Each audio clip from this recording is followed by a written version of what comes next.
printing documents daawacida dokumentiyada ayaynu qaadanayna. Printing daawacadu produce waxay soo saartaa hard copy output hard ah ayay soo saarta of a document ee dokumentiga. To print a document si loo daawaco dokumentiga saddex qodob ayaan u mari doonaa. Qodobka koowaad in the backstage view form habka ama backstage view-ga the file tab waxaan ka tagaynaa carabka file click waxaan riixaynaa ama gujinaynaa print ayaan gujinaynaa. Qodobka labaad from the print qaybta printiguna you can use waxaad dooran kartaa the following options doorashooyinkan soo socda.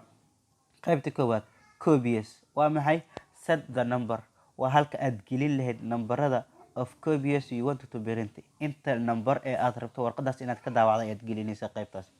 qodobka labaad printer waa daawacada select waxaad dooranaysaa one of the printers mid ka mid ah printeradu installed on your computer ee ku install garaysan computerkaaga.